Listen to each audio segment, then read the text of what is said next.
Yes, people, you know the face, you know the name. Aaron here, back again with another video. Shout out to everybody tuning in. Shout out to everybody showing love and support. It's road to 15K. So if you want to support this channel, there are a few ways you can do that. You can like the video, share the video, subscribe to the channel, comment, leave a comment, definitely leave a comment, and let me know your thoughts. And listen, Man United 2, Rangers 1, Manchester United get closer to those automatic qualification spots in the Europa League for the knockout stages. And honestly, it's a good win. It's a good win. Never going to be sad about a win. And if we can avoid those playoff spots, which means we would play 2 more games unnecessarily, if we can avoid that, that's absolutely fine. So it's a good win today against Rangers. And that leaves us with 1 more game, which is going to be away to Steaua Bucharest. And that's not going to be an easy game. That's going to be a tough game. And yeah, looking forward to the game next week. But let's talk about today's game. A good win, goal scorers Bruno Fernandes and Jack Butland, who punched the ball in his own net. So we had a bit of help there. And that straight away leads me into my analysis of this game. Boy, we made it hard for ourselves, man. We made it hard for ourselves to the point where Jack Butland, as I mentioned, had to help us. We needed help from the opposition goalkeeper to get the ball rolling in terms of goals. It was a hard watch, man. I'm not going to lie. A lot of people are going to gas this performance up, and, you know, Man United fans nowadays do not learn. But I'm pretty firm, with my assessment on Man United nowadays, because today it could look good or decent, but the next game it could look absolutely awful. So one thing I'm not going to do is gas these guys up too much, because I know the level. I know that some of these guys revert back to type when the going gets tough. So that's why I'm saying that today's a good win. And the way I can qualify it is it was an improved performance. It wasn't an amazing performance, but it was improved. The main people that were meant to stand up done all right today, I think. They done all right today. I was going to say really well, but they done all right. Like, all in all, for me, it wasn't an amazing performance. And like I said, we did need a lot of help. And even then, we blew the lead. We blew a 1-0 lead to a massively, and I mean massively, depleted Rangers squad. I think they got something like, how many injuries? One sec, let me check. They have 4 injuries. Yeah, significant injuries as well. So that was a depleted Rangers squad. And Balogun went off, he was injured. Then the guy that replaced Balogun, he went off injured as well. Then somebody else went off injured, I lie. So it was a very much depleted Rangers squad. But either way, Man United, even this Man United, should have enough quality to kill these teams off. Kill off teams like Rangers. We had an incredible amount of chances. That doesn't mean we played well, but we had an incredible amount of chances to kill the game, to leave the 3 points here in Manchester. Do you know what I mean? Garnacho hits the post. Maguire heads the ball wide. Ugarte, who came on, heads straight to the goalkeeper. We had chances in the first half. We weren't clinical. We weren't clinical enough. And like I said, even against the very depleted and weakened Rangers squad, we blew a 1-0 lead.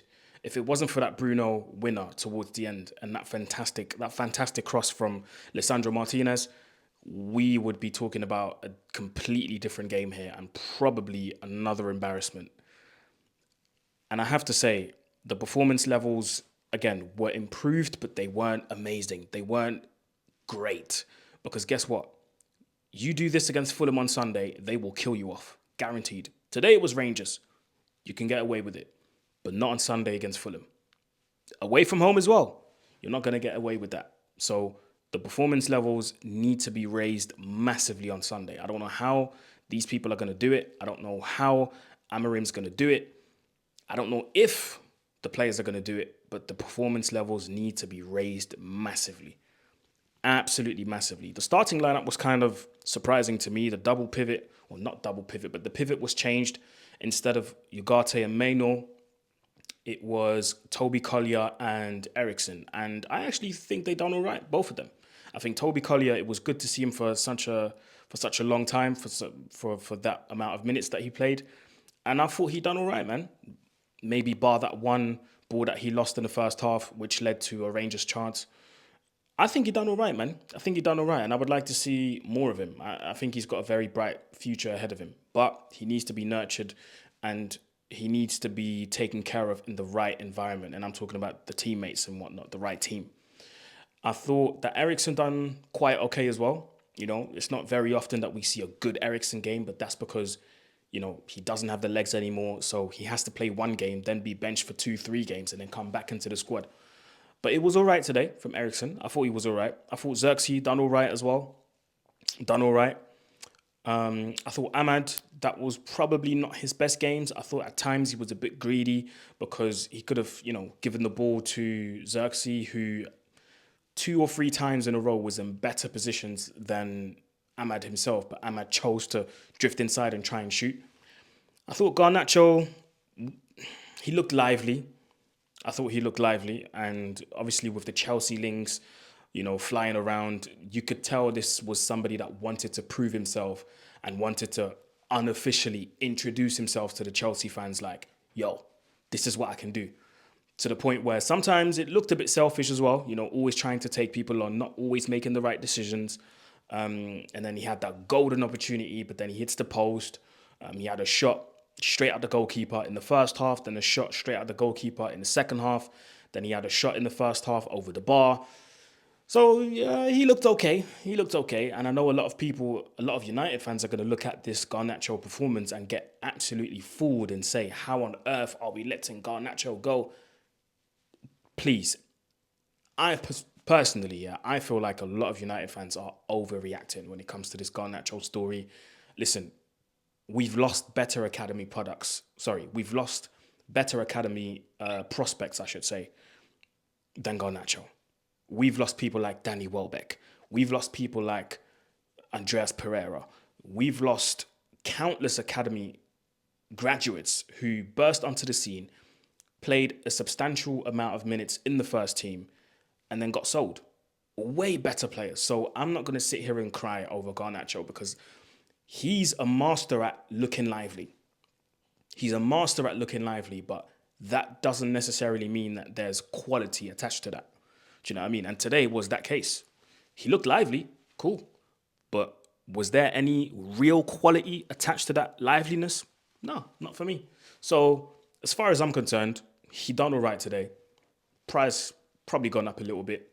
And it looks like, I'm not confirming anything, I'm not an ITK, but it looks like Chelsea are willing to pay the 55 to 60 million that United are demanding for him. So, hey, listen, Chelsea, if you lot want to pay that, go ahead. Because I'll tell you what, if they pay that 60 million, that would single-handedly get the ball rolling in terms of United now getting their transfers in. So, here's what it is. Who else did I want to talk about? I thought at the back we were quite all right as well. Until that stupid, silly goal that we conceded. We actually scored a goal in the first half, but it got ruled out for offside. Sorry, not for offside, but there was a push from Lenny Yoro onto Proper. And in my opinion, it was a bit soft, if you ask me. It was very, very soft. In the Premier League, that's not given as a foul, man. We all know that. But anyway, it was ruled out. And I was actually happy that we scored because I was ready to say, hey, we finally scored from a set piece. Do you know what I mean? But yeah, even when we did score from a set piece, we had some help. So yeah, then in the second half, obviously Jack Butland makes that horrible mistake. I don't know why he did that. 1-0, and we go to sleep. We go to sleep, can't keep a lead. Harry Maguire gets absolutely spun. Actually, no, he didn't get spun. He just went to sleep. Harry Maguire went to sleep, and Cyril Dessers, who a lot of people won't know, he's Belgian, by the way. He's Belgian, half Nigerian. I think he even got a cap for Nigeria, if I'm not mistaken. I could be wrong, but I think he's got a cap. 1 second. Oh, okay. Yeah. Sorry, I had to ask one of my guys in Belgium if they played against Cyril Dessers, and he just said no, because it's not the same. They're not from the same year. Because I was gonna say, bro, Cyril Dessers is a guy from Belgium. Like, do you know what I mean? I don't know him personally, but I probably know people who know him because that's how small Belgium is. I spent 10 years in Belgium. And one thing you have to know about that country, if you don't know someone personally, you most likely know someone that knows him or her. Do you know what I mean? Depending on who the person is. And Cyril Dessers, I'm sure I know people that played against him at youth level or something. He's not the most prolific striker. Do you know what I mean? Because him coming up in the game, he was never really talked about as a striker for Belgium, not at the same level as a Lukaku, for example. Nah, he was never talked about like that. So the fact that Maguire got outdone by somebody like him, it just tells you everything you need to know. And this is the exact reason why I did not, and I chose not to, gas up Harry Maguire for those performances. Good performances, rightfully so. But I chose not to gas him up in recent weeks the same way other people did. Because I started to see the maddest tweets and the maddest people coming out doing videos, asking people to apologize, asking people to apologize and saying that Harry Maguire could be back and, this is why we should stick with him. This is why we should not stick with him. Because those type of mistakes are bound to happen whenever he's on the pitch. It's just a matter of time. That bozo gene will kick in eventually. Bro, I've said it last week when we lost against Brighton. I said, you can gas these players up as much as you want. Go ahead, be my guest, do it.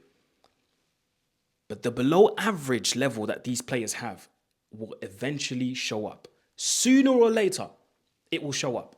If it's not today, if it's not next week, if it's not in a month, it will show up eventually. Exhibit A. Harry Maguire got a little push from Dessers in the back, but come on, man. Harry Maguire is a big guy, man. He's a big, tall guy, strong guy, meant to be. And you get a little push in the back, and then Cyril Dessers outdoes you like that. But I have to say, the way he controlled the ball, first of all, on the spin, bro, and then hit it with his left foot, that left foot finish, brother, we could do with a striker like that. Because I don't know a single person in our squad right now that finishes that chance the way Dessers did. There's not a single player in Man United squad right now that finishes that chance the way Dessers did. No chance. I would arguably say that that's elite level finishing, bro. On the spin. Bro, the ball's coming. You got to remember, this is hard, bro. This is very tough to do. The ball's coming from the opposite direction, yeah? The ball's coming from the opposite direction. He's got his back to goal, so he doesn't even know where the goal is, bro. The ball's coming, not the opposite direction, but he can see the ball coming. By the way, the pass from Tavernier, that was Trent-esque. I don't know if it's got to do with the fact that they're both light skins, but yeah, you get what I mean. The ball's coming from Tavernier. Great pass. He's got his back to goal, so he doesn't know where the goal is. Dessers. Bro, brings the ball down on the spin, on the turn, and first time finish with his left foot. Yo, hey, that was an elite finish, bro. That was crazy. And at that point, I looked at the team and I was just like, I'm not even surprised, bro. Like, I'm not even surprised because the concentration levels of this team, bro, it's shambolic, man. It's shambolic. And if it wasn't for Bruno's goal in the end, we would be sat here talking about a dead performance. And I can't sit here and talk about an amazing performance either. This wasn't a good performance. I'm sorry. It's a good win, and it's making sure that we avoid playing those playoff games in the Europa League, which is the last thing that we want. The last thing that we want is 2 more games. We need time on the training pitch. Bro, that wasn't a good performance. So that's probably all I had to say, man. We got Fulham on Sunday. And if we perform anything like we did today, we're getting done over, man. Because Fulham are a very organized team. They know each other very well. Marco Silva got these guys playing some really good football. They're not the best team in the league, but they can win. They know how to put together a win. And boy, yeah, man, it's Yeah, and people are probably going to tell me to talk about Bruno again. Bruno had a decent performance. Bruno had a decent performance, and I've always said I prefer when he's restricted, when his task or his duties are being restricted. He wasn't playing in that advanced 10 role today, which means he couldn't do the whole hoofball thing, which I was okay with. A couple of disappointing performances. Dallo, I mean, at this point, do we even have to keep talking? The amount of balls this guy was losing, the amount of misplaced passes, and please, can we get this Patrick Dorgu guy in? Can we get this guy in, please? Because I'm tired of seeing Diogo Dallo at left wing back because it's getting worse and worse and worse. And I don't know. I said it last week. I said Amarim is going to have to learn the hard way. One day, Dallo is going to get spun and ripped to shreds by a winger to the point where he's going to have to be taken off. And I feel like that day is slowly coming. Slowly coming. Brother, we're playing against Fulham on Sunday. Anyhow, Dallo plays left wing back. And Adama Traore is on that side. It's curtains, bro. Absolute curtains. But listen, it's a good win, man. I'm not going to lie. I'm just very cautious because I know this team. I'm not going to sit here and be euphoric. I'm not going to sit here and be overly happy. It's a good win. So we look at the next game now and let's see if they can keep this going. Fulham, then Bucharest next week away. We got after that. Because the games are coming thick and fast again. Do you know what I mean? It's looking like December all over again. You get me? So, Fulham on Sunday. Then we've got Bucharest next week, Thursday. Then we got Crystal Palace at home. It's not going to be an easy game. Not going to be easy. And then I think we got Leicester in the FA Cup. Then we got Tottenham away. So, games are coming thick and fast, man. You get me? So, we need to up the performance levels because today it was all right, but it wasn't amazing. And all right is not good enough. It needs to be amazing every single game. Reinforcements need to come in ASAP. Reinforcements need to come in ASAP. ASAP. So please, if we can get that sell from Garnacho done, the earlier the better. So yeah, guys, let me know what you think in the comment section below. Like, share, comment, subscribe, people. It's road to 15K. If you made it till the end of this video, go in the comment section and type in Bruno winner. That was it for me. I will see you next time. Peace.